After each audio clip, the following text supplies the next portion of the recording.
Gloire à Dieu, gloire à Dieu. Bienvenue à la maison du Seigneur ce matin. À tous ceux qui nous visitent pour une première fois, soyez la bienvenue à la maison. Ceux qui nous écoutent à la maison, soyez bénis là où que vous êtes. Ce matin, on commence une nouvelle série. L'équipe pouvait descendre, merci beaucoup. On commence une nouvelle série de sermons que j'ai hâte de partager avec vous. Allons de la parole du Seigneur directement ce matin afin qu'on puisse dresser la table pour ce matin et faire en sorte que Dieu puisse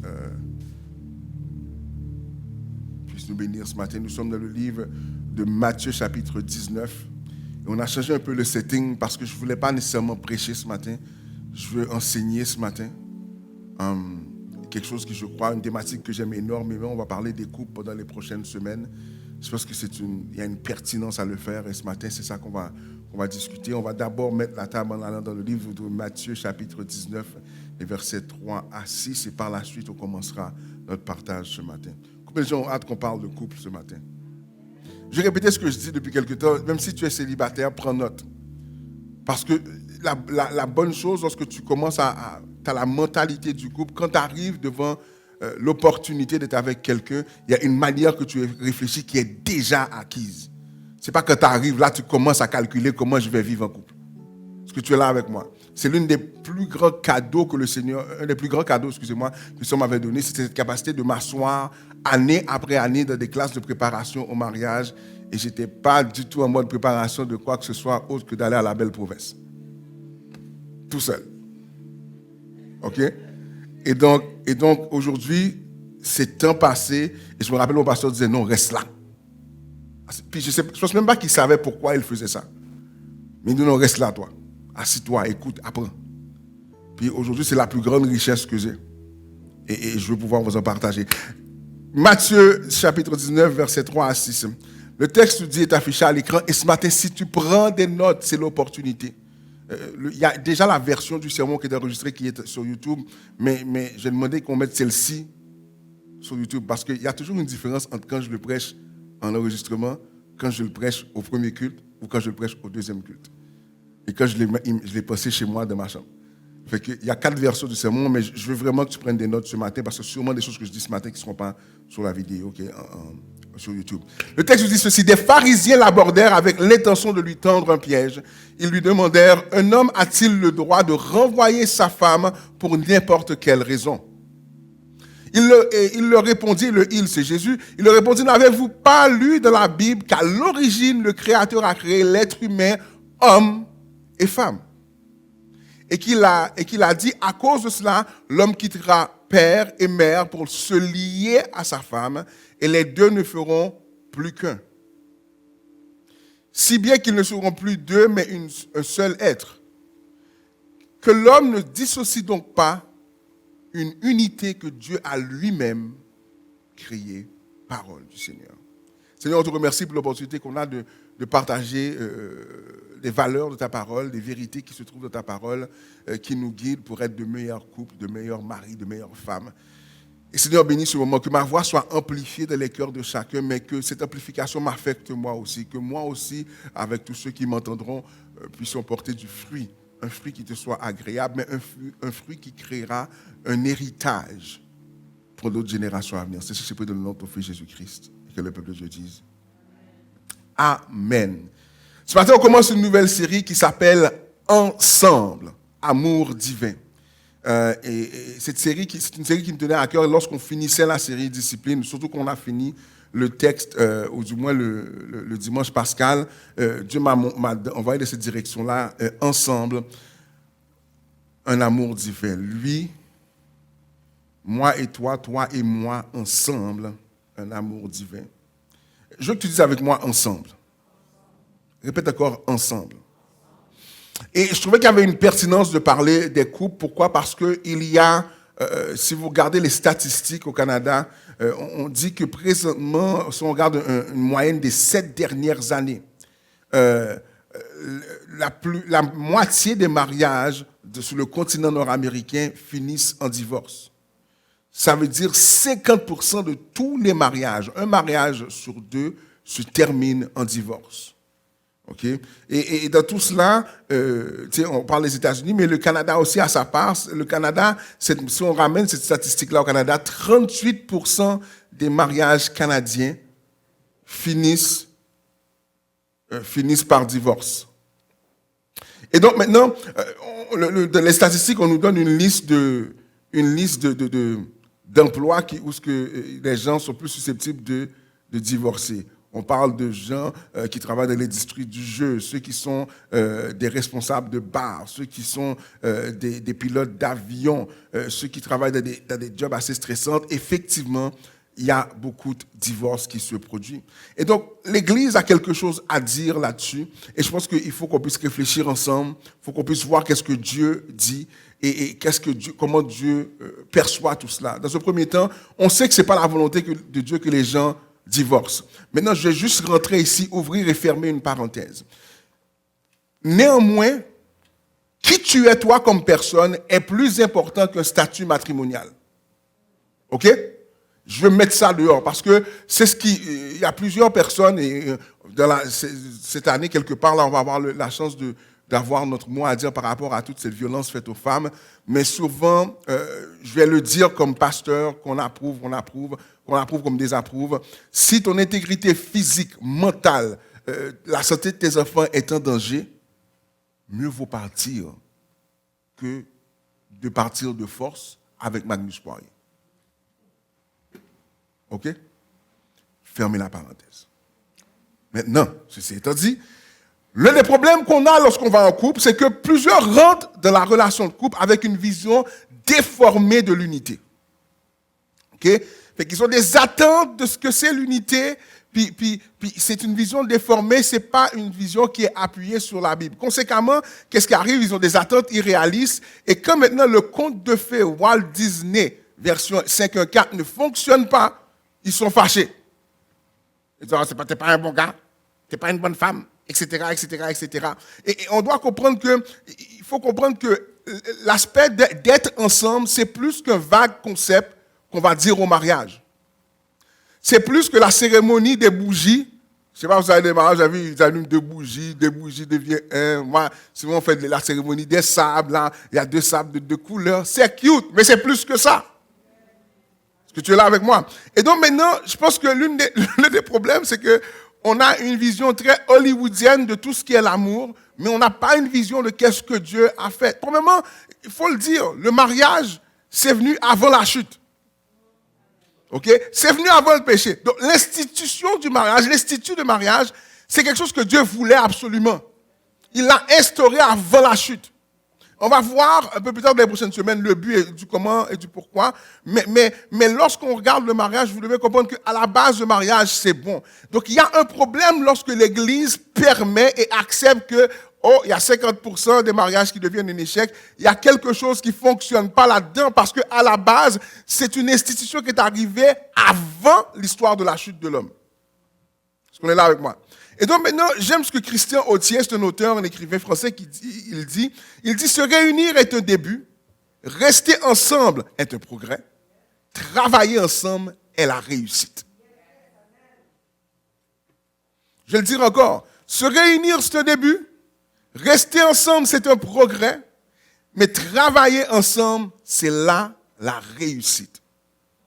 Et donc maintenant, on comprend que lorsqu'on est marié, lorsqu'on est ensemble, le but d'être ensemble, il y a une question de travail. Le mariage, c'est la construction permanente où tu es toujours en train de travailler. L'histoire de Brooke et de Rick, ça n'existe pas dans la vie courante. Olivier, trouve-moi une photo de Brooke et de Rick, s'il te plaît. Tu sais, les affaires que tu te regardes ensemble, il n'y a pas de ça. Ça n'existe pas. Est-ce qu'on est là avec moi?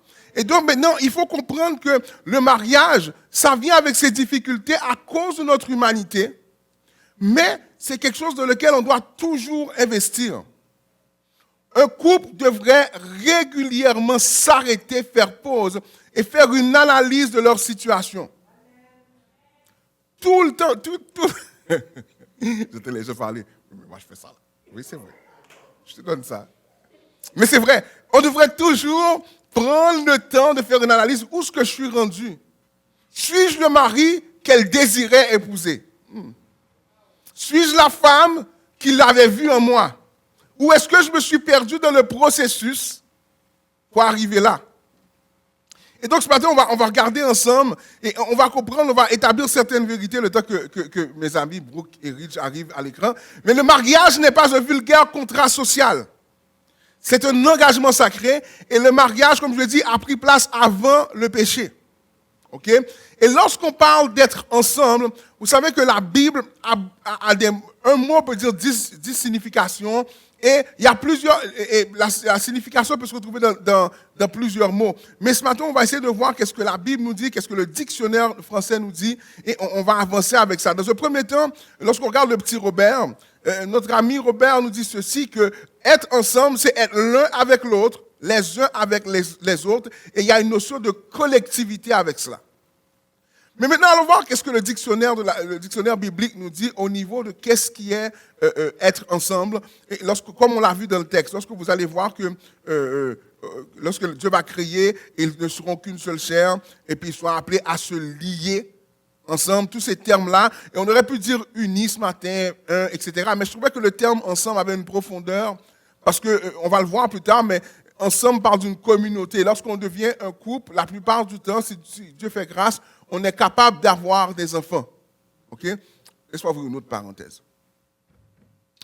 Dieu a béni le mariage. Le mariage est une possibilité de facto. Mais ce n'est pas systématiquement qu'il y a des enfants aujourd'hui. Et ce n'est pas parce que tu n'as pas d'enfants que tu es maudit. Parenthèse fermée. Laissez-moi retourner prêcher.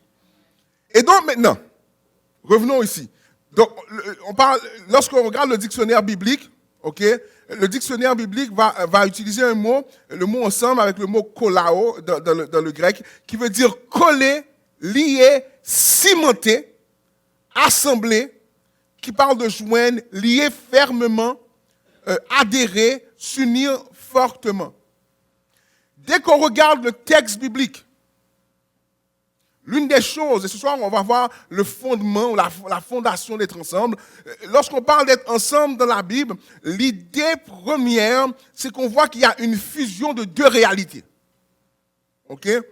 Et donc maintenant, et c'est important de comprendre ça, cimenter, assembler, lier fermement, la notion biblique implique que être ensemble, c'est deux réalités distinctes qui s'assemblent pour faire une unité. C'est une diversité bien agencée. OK? Et donc maintenant ce matin, on va définir ça. OK? Et la première chose que je veux qu'on comprenne ce matin, c'est que être ensemble ne veut pas dire être pareil. Être ensemble ne veut pas dire être pareil. Dieu a créé Adam, et ça implique que Dieu a créé Adam et Ève différemment. Dieu a créé Adam et Ève différemment. Si on peut spéculer, j'aime bien faire de la spéculation biblique, c'est pas dire que c'est ça qui est arrivé, mais dans le jardin, vous vous rappelez, Ève voit le serpent, et Ève semble être une personne plus aventureuse. Elle veut tester les choses. Okay? Adam, lui, il est by the book. Hein? Dieu a dit, fais ça, j'ai fait ça, j'ai fait ci, j'ai fait ça, j'ai fait ça. Mais il a un faible pour Ève. Mais Ève, elle qui est plus sous l'ambiance. Il dit, Ève, yo, si tu prends la pomme, ça va.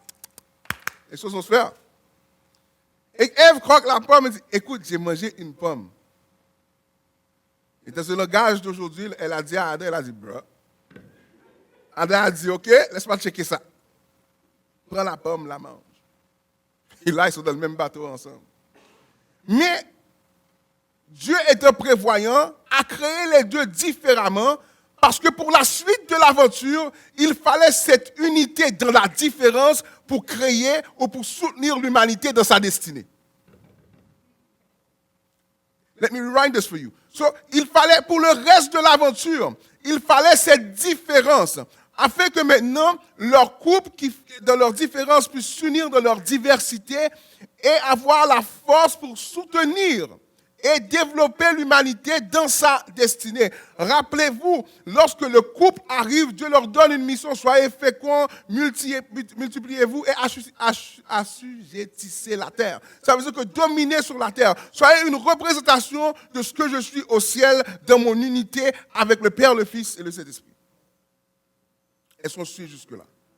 Et donc maintenant, premièrement, être ensemble ne veut pas dire être pareil. L'un des grands problèmes, pourquoi on se bat en couple, c'est que j'essaie de conformer l'autre à mon image. Même la Trinité ne fait pas ça. Tu ne vois pas le Fils commencer à dire « tu dois être comme moi au Saint-Esprit ». Saint-Esprit dit non, chaque personne a leur fonction parce que pour être unis ou pour être ensemble, c'est les différences qui sont liées ensemble. Quand tu prends du ciment, ce sont des éléments chimiques associés ensemble et une fois qu'ils connectent ensemble, liés par l'eau, automatiquement ça devient une pâte qui, avec le temps, devient très solide, presque incassable. Et donc, en réalité, si on veut être ensemble, il faut d'abord apprendre à célébrer nos différences.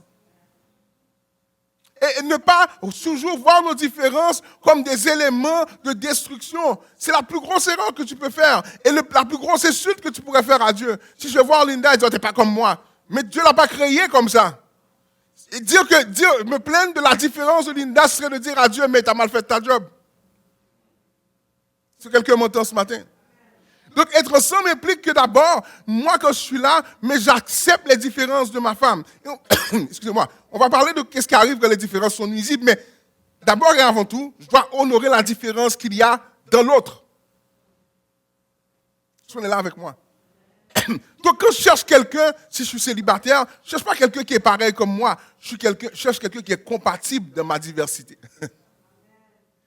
Je cherche quelqu'un qui a les éléments, les propriétés, que quand ces propriétaires vont s'ajouter aux miennes, automatiquement, cet alliage, ce ciment, cette force de frappe va se créer afin qu'on soit ensemble et incassables. Pour qu'on puisse dire que l'homme ne sait pas ce que Dieu a uni ou l'unité que Dieu a créée, il faut d'abord que cette diversité soit agencée parfaitement afin de créer l'élément indestructible qui fait qu'on ne se quitte pas. Et souvent, le problème, c'est que dans notre aspect égoïsme, quand le texte arrive, lorsqu'ils vont voir Jésus, Jésus va dire, c'est à cause de votre aspect égoïste que vous divorcez. Si tu es là avec moi. Tu dois comprendre, tu dois célébrer les différences de l'autre. Parce que c'est souvent la différence de l'autre qui peut te sauver. Est-ce que tu es là avec moi? Je me rappelle toujours de cette histoire qu'on m'a racontée. La mère d'une amie à moi, puis elle m'expliquait comment il y avait une dame, j'ai souvent raconté ça à l'église, il y avait une dame, un couple qui était marié, qui habitait dans le quartier est de la ville, et c'est une histoire vraie, et un jour, le couple, si je ne me trompe pas, l'homme était un pasteur, et ils reviennent à la maison, et la madame, la propriétaire du duplex à Ouskisson, a mis tous leurs effets dehors. Tout. Le pasteur, qui me ressemble un peu en caractère, dit « Hé! On a un problème. Là, il veut rentrer faire du bruit. Il veut justice. » Sa femme me dit, arrête ça. Elle nous a mis dehors. Trouvons un plan B. On reviendra le matin, on reprendra nos affaires. Et c'était à une époque où si tu laissais ton affaire dehors, personne allait partir avec toute ta cargaison. Puis, mais ils sont partis. Ils ont dormi à l'hôtel, reviennent le matin. Le duplex est rasé totalement par les flammes. Et tous les éléments sont dehors. Donc ça veut dire que s'ils se seraient entêtés à rentrer, ils auraient pu perdre tout ce qu'ils avaient. On n'en parle pas aujourd'hui. La différence de l'autre peut sauver ta vie. Est-ce que tu es là avec moi? La différence de l'autre peut sauver ta vie. Et donc maintenant, nous devons comprendre que maintenant, nous sommes créés tous différemment. Où est-ce qu'on peut prendre ça? C'est Genèse 1, 26 à 28. Regardons ça ensemble. Genèse 1, 26 à 28. Et le texte est assez clair. Le texte va dire, Dieu dit enfin, faisons les êtres humains qu'ils soient comme une image de nous, une image vraiment ressemblante. Qu'ils soient les maîtres des poissons dans la mer, les oiseaux dans le ciel et sur la terre, des gros animaux et des petites bêtes qui se meuvent au ras du sol. Dieu créa les êtres humains comme une image de lui-même. Il les créa hommes et femmes, puis il les bénit les uns et les enfants, devenus nombreux, etc., etc. Et on doit comprendre que maintenant, dans cette création, les différences ou cette diversité que nous aimons appeler différence, mais cette diversité émane même de la personne de Dieu.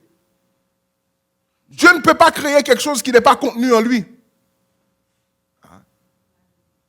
J'essaie de te faire comprendre que souvent, plusieurs d'entre vous qui essayent de se comparer à un soi-disant standard qu'on vous a donné ou qu'on vous a légué via votre société, via vos parents, via vos amis, via vos familles, ça ne veut pas dire que c'est pas parce que tout le monde y adhère que ça fait partie du standard de Dieu. Tu es le standard de Dieu. Oui, déformé par tes situations, oui, déformé par le péché, oui, déformé par toutes sortes de choses, mais à la base, lorsque Dieu t'a regardé, lorsque tu t'es incarné sur terre, Dieu t'a regardé et puis il a dit, ça c'est bon.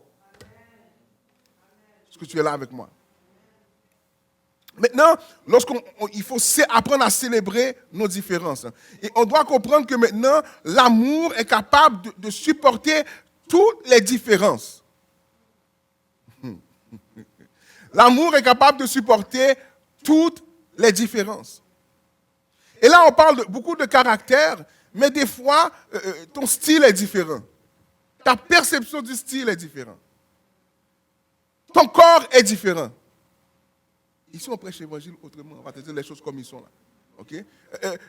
Des fois, certains d'entre vous, vous empêchez, là je parle pour les célibataires, mais certains d'entre vous vous empêchez d'aller en amour parce que vous ne fitez pas à un standard social établi par des gens qui veulent faire de l'argent et qui ne veulent pas ton bonheur. Or, Dieu a établi des standards où tu seras béni, où tu seras complet et où tu pourras prospérer dans ton amour. Et donc, l'amour est capable de supporter toutes les différences. L'amour accueille toutes les différences parce que c'est dans cette différence-là que nous sommes capables d'être cet élément fort, cet élément ensemble. Et donc, maintenant, accueillons la différence favorablement. Paniquons pas quand l'autre est différent. Et lorsque l'autre est différent, commençons à devenir fou ou folle. OK? Dis ensemble. Dis ensemble. Dis ensemble. Regardons un peu naviguons un peu dans la différence. Allons dans Jacques, chapitre 3, verset 2.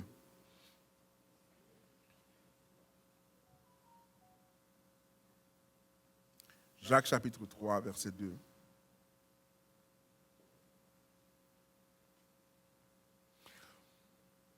Le texte dit ceci. Nous bronchons tous de plusieurs manières. Si quelqu'un ne bronche point en parole, c'est un homme parfait capable de tenir tout son corps en bride. J'aime beaucoup ce texte-là parce que ce qu'il me permet de réaliser, c'est qu'il n'y a personne est parfait. Souvent, je demande à l'autre de changer dans sa différence simplement parce que je brigue ou je brigue d'une certaine perfection. Parce que j'essaie de dire que moi, je suis parfait, tu dois être comme moi. Mais tout le monde fait des fautes, tout le monde fait des erreurs. Tout le monde était parfait. Est-ce que tu es là avec moi? Tout le monde était parfait. Tout le monde était parfait. Le but, ce n'est pas d'être parfait. Ce n'est pas ça le but. Mais le but, ce qui est mon deuxième point de ce matin, c'est qu'on est ensemble pour se perfectionner. Je ne suis pas là pour noter toutes tes erreurs afin d'être comme un juge à la cour, comme je suis assis sur la table, et puis je fais ordre de la cour. Linda Belloni, vous êtes accusé de X, Y, Z. Nous avons pris note de vos infractions, telle date, telle date, telle date, telle date. La vie en couple, ce n'est pas ça. Parce que tout le monde fait des erreurs de bien des manières.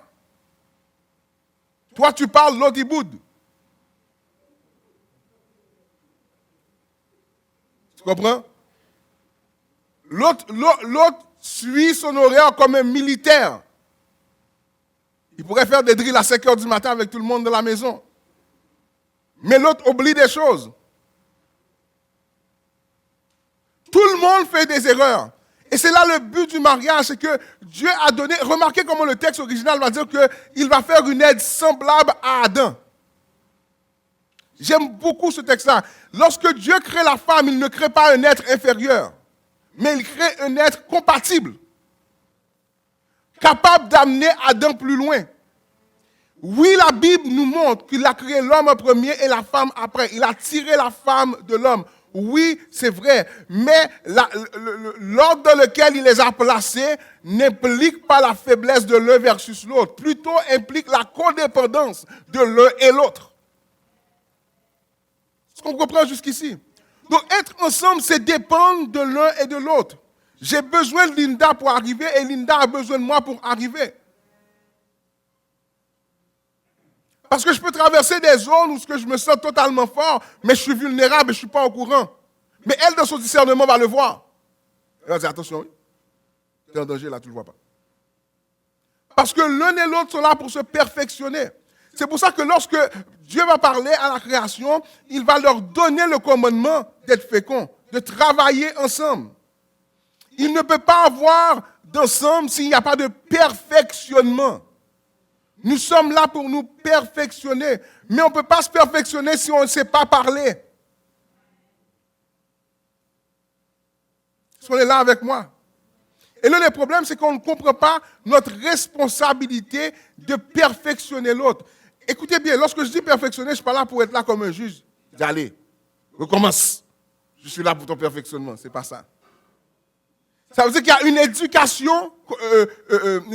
éducation mutuelle où ce que je prends le temps de dire, écoute, comme j'aime bien prendre l'exemple de la maison, je dis, bon, chérie, comme si le manteau, là, on a fait une rampe d'escalier, il y a 4 balustrades, là, il y a 4 poteaux, là, et tout le monde met son manteau là. Et à chaque jour, je rentre, ça dérange ma vue.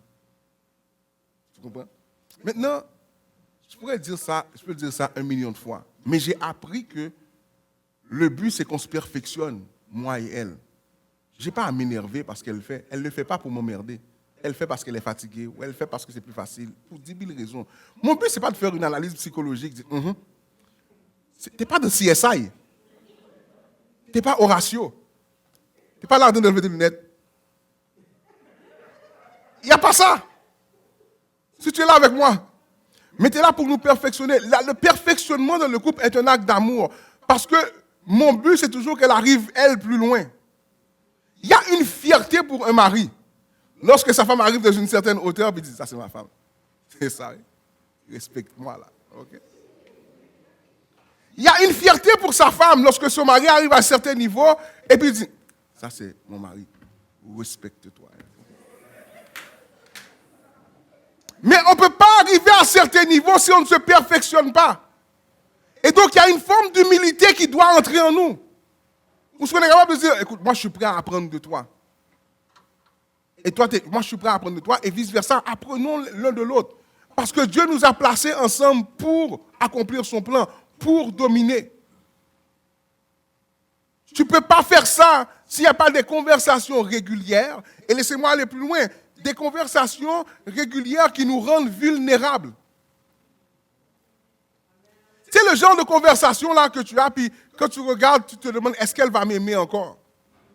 C'est pour ça que s'il y a dans les couples qui m'écoutent ce matin, vous avez un des deux partenaires qui avait de l'addiction, qui sont addicts, comme on dit en anglais, à toutes sortes de choses. La plus grande délivrance se trouve dans la confession mutuelle en couple. Parce que il faut comprendre que le royaume des ténèbres tire sa puissance dans notre volonté de cacher. Je ne suis pas en train de rester là-dedans beaucoup ce matin. Mais ce qu'on appelle des démons, c'est des êtres qui s'abreuvent de ce côté où ce que tu essaies de cacher et tu essaies de te débattre tout seul. Or, maintenant, Dieu nous a placés ensemble pour briser une série de choses. Donc, le problème, ce n'est pas que tu es colérique. Le problème, c'est que tu n'es pas capable de me dire que tu es colérique et que tu ne sais pas pourquoi. Je ne suis pas obligé d'avoir les réponses. Mais je suis obligé de t'aimer et de te perfectionner parce qu'on s'est unis pour ça. Est-ce que vous m'entendez ce matin? Et donc, on est là ensemble pour se perfectionner. OK? Et donc, c'est pour ça que Dieu va dire qu'il n'est pas bon que l'homme soit seul. Pas que l'homme n'aurait pas pu arriver sans, mais dans la composition de l'homme, l'homme a besoin de quelqu'un pour l'accompagner. Est-ce qu'on est là avec moi? Donc, on est ensemble pour se perfectionner. Regardez ce que le Proverbe 27, 17 va nous dire. Comme le fer aiguise le fer, ainsi un homme excite la colère d'un homme. On va prendre la première partie du verset, c'est celle qui nous intéresse, comme le fer aiguise le fer. Ça veut dire que Linda peut m'amener, quand on était au début de notre mariage, j'ai dit que tu as la capacité de m'amener plus loin de ma colère ou de m'asseoir. Tu peux soit m'énerver encore plus pour que je perde ma tête, ou tu es capable de me dire, ok chérie, on se calme. Vous avez cette capacité-là, parce que le fer aiguise le fer. Et je ne sais pas si vous avez déjà vu un boucher là, dans les films, là, quand il va aiguiser son couteau, il prend 2 couteaux. Aujourd'hui, la joie qu'il faut une affaire spéciale, puis on fait un paquet de frivolité. Il n'y a pas tout ça. Tu vas dans un restaurant, là, de certains restaurants ethniques, et puis ils prennent 2 couteaux, il y a une série de chocs qui se passent entre les lames. Et chaque choc, ils viennent retirer une petite partie, mais qui affine automatiquement les 2 lames. Lorsqu'on est en couple, on accepte des fois de venir dans une forme de confrontation. Et comprenez ce que je vais dire. Pas une confrontation parce que je suis là pour t'abattre, mais on veut confronter ensemble les problèmes, nos perceptions, nos compréhensions, de telle manière qu'à force de se parler, de connecter, on s'affine. On s'affine. Aujourd'hui, je le dis souvent, on va avoir 15 ans de mariage en juillet prochain. Merci. 15 ans de mariage, 4 enfants, une carrière comme infirmière, un pasteur, un paquet d'histoires. On est béni, on est heureux. Puis souvent, je vais le dire, mais écoute, on est arrivé dans un endroit où tout n'est pas facile, mais Amine, on est heureux. Puis on ne va pas laisser ça partir pour rien au monde. Mais ça a pris du temps pour arriver là. Il fallait que le fer aiguise le fer. Il fallait qu'elle j'accepte ses critiques et qu'elle accepte mes critiques. Bon, elle n'accepte pas mes critiques, mais c'est la vie.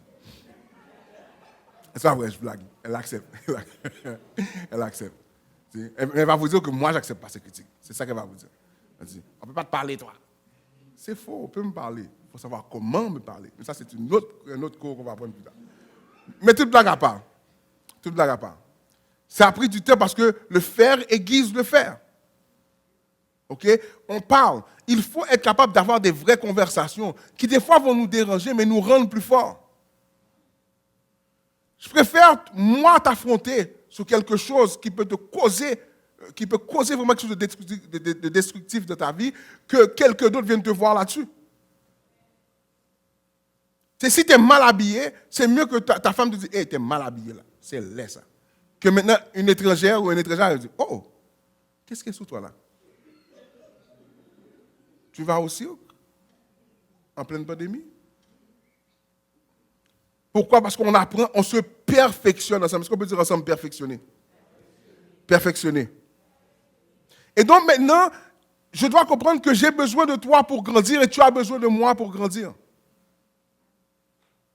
Est-ce qu'on est là avec moi? So I need you to grow. J'ai besoin de toi pour grandir.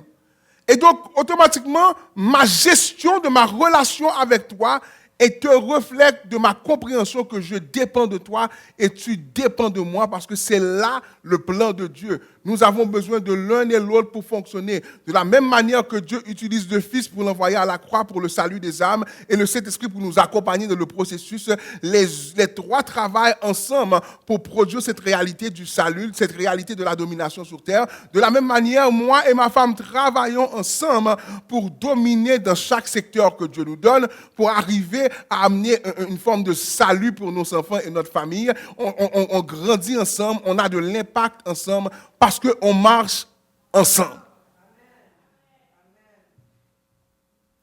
Je pense que dans la pandémie, je parlais à ma plus vieille de comment on a connu c'est quoi ne pas avoir d'argent. Puis il fallait créer des recettes. Il y a une grande créativité quand tu n'as pas d'argent. J'aimerais juste dire ça. Et l'un de mes plats favoris, jusqu'à aujourd'hui d'ailleurs, c'est un hamburger steak. Donc tu vas au marché, tu prends tes galettes de burger, tu prends la sauce brune, tu prends des patates là, et tu fais bouillir, tu fais sauter des oignons, et puis tu as un repas pour pas trop cher.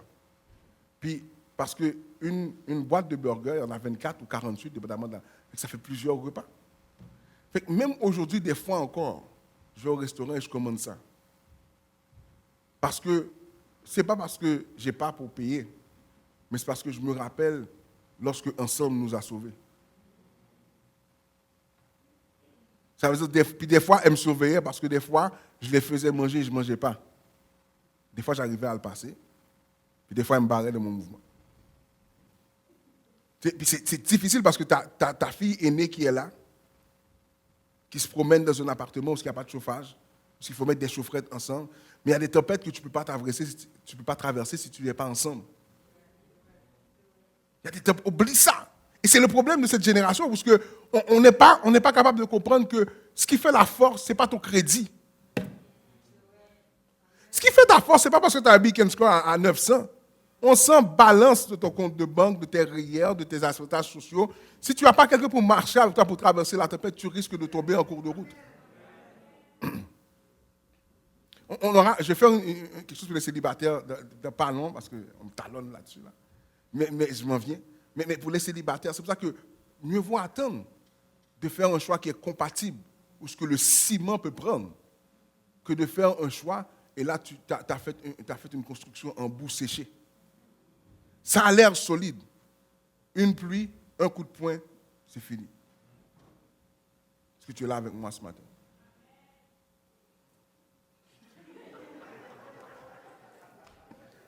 C'est vrai quand on est moins nombreux, on entend tout ce qui se passe. Et nous saluons la diaconesse Rebecca sur celle-ci. Ceci étant dit, dis ensemble. Donc ma gestion même de conflit, ma gestion de relation reflète le fait que j'ai besoin d'elle. Lorsque ma femme fait quelque chose qui peut m'énerver, je préfère boire ma salive et dire la paix bon Dieu avec et continuer. Elle ne va pas aimer. Comme ma femme, elle va vous le dire. Je ne sais pas ce qui s'est passé dernièrement, elle m'a fait une affaire et elle a réagi d'une manière. Puis moi, je suis sensible aux mots. Je suis sensible aux mots. J'aime souvent dire à la blague, j'ai été au collège français. On parlait français. OK là? Et donc, il y a des choses que, quand tu les dis, il y a une série de réflexions qui se passent dans ma tête. Maintenant, j'ai deux choix. Réagir ou laisse tomber. Puis, la fois, je continuais avec elle, elle m'a dit une affaire. J'ai dit, c'est correct. Laisse tomber. Puis, la journée avait déjà été longue. J'avais eu un paquet d'appels. Puis, c'était une longue journée. Samuel m'avait appelé, on discutait de dossiers qui nous avaient donné un problème. En tout cas, plein d'histoires ce jour-là. Et puis là, elle fait une réaction. Et puis, elle me donne un premier appel pour m'accuser injustement. Et ça, c'est quand tes parents, c'est comme ça. C'est ta faute à toi. Mais je n'ai rien fait. Et puis, elle me vient voir. Là, je réagis, puis elle me dit, t'es fâché? Je dis, c'est correct. C'est correct. Parce que pour de vrai, je suis dérangé. Mais je dois être capable. Parce que le ensemble est plus important. L'une des règles principales, laissez-moi vous donner cette clé-là. Normalement, je fais ça en préparation au mariage. Le nous doit toujours être plus fort que le je. Ma gestion de conflit est un reflet du nous, pas de je. Et donc, à cause de ça, je peux ouvrir ma bouche, mais je risque de dire des choses qui vont blesser le nous. Je ne peux pas me permettre ça, c'est trop important pour moi. Donc, le je va boire. Puis, éventuellement, ça va passer. Donc, ma gestion de conflit, ma gestion de mon couple, mes décisions sont un reflet du nous. C'est nous décidons, nous pensons, nous croyons, nous faisons, nous vivons, nous achetons, nous planifions, nous allons, c'est nous.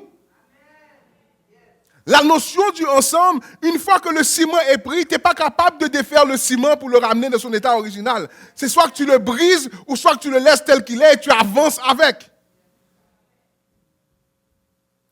Nous. Et je veux le dire ce matin, indépendamment de combien de temps que tu as comme marié, mais rappelle-toi que tu es capable de vivre, Dieu veut que tu vives une vie bénie. C'est ça qu'il a dit dans la Genèse. Partez, avancez, soyez féconds, dominez. Ça doit être le fun. Je vais vous parler d'ensemble de plusieurs choses. On va parler de sexualité, on va parler de toutes sortes de choses qui, je crois, sont névralgiques. Si on veut prêcher l'évangile autrement, si on veut que nos familles soient bénies en église, il faut parler des choses qui vont les aider à se transformer. Dieu nous appelle à être ensemble, comme un couple de super-héros. Et pourquoi j'avais pris l'image du couple de super-héros? Parce que pour nos enfants, il n'y a pas plus grand héros, pas plus grande héroïne que sa mère ou que son père. Quand ils nous regardent, nos enfants, là, ils sont fiers de nous. Ils aiment ça. Tu sais, ils aiment ça. Puis, ce n'est pas une question de position devant les gens, mais c'est toi le point de référence. C'est pour ça que quand on les perce trop jeunes, des fois, on est encore très émotif lorsqu'on parle d'eux autres, à cause de qu'est-ce qu'ils valaient pour nous. De la même manière que lorsque le parent prend une direction qui est contraire à ce que Dieu voulait, c'est un gros problème après. Et donc maintenant, nous qui sommes mariés maintenant, on ne peut pas changer ce qui s'est passé avant, mais on peut influencer l'avenir en étant ensemble dans un amour divin. Part 1 this morning. Et on va faire l'autre la semaine prochaine. On va se mettre debout pour terminer.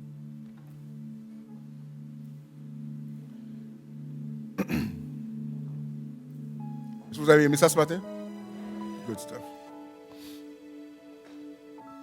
Je vous invite à ceux qui sont en couple, et je vous dis, je vais prendre tout le mois d'avril peut-être pour en parler, parce que l'été arrive, et vous savez que, à moins d'un changement que Dieu voudrait orchestrer, mais l'été, ça va se passer beaucoup encore en famille. Puis, l'une des choses que la pandémie a exposées, c'est la faiblesse de nos couples, et la faiblesse de nos relations. Nous, à la maison, c'était correct. On a vécu. On a eu un épisode où on a vécu, on est passé au travers. Et Dieu nous a fait grâce. Ma prière, c'est que, en tant que pasteur, j'existe pour vous amener au prochain niveau de votre vie. La fierté n'est pas que tu es béni dans le message. Ça, pas important. Mais c'est que le message produise du fruit dans ta vie. On se reparle de quelques mois et dit, pasteur, écoute, le message sur Ensemble a changé mon couple. J'ai appliqué ce que tu m'as dit, j'ai appliqué ce que Dieu t'avait partagé, et ça a changé mon couple. C'est qu'on se revoit à ton mariage, que tu me dises, pasteur, tout ce que tu nous avais dit d'ensemble, c'est ce qu'on applique, et aujourd'hui, regarde où ce qu'on est. Ça, c'est la vraie réussite de l'Église. Et ce matin, je prie que votre couple soit plus fort, afin que vous aussi, vous célébrez 15, 20, 30, 40, 50, 60, 70 ans. Et que de votre blanche vieillesse, vous pourrez dire à vos petits-enfants, grand-papa, là, quand il était jeune garçon, c'était tout un mari. Et je le suis toujours.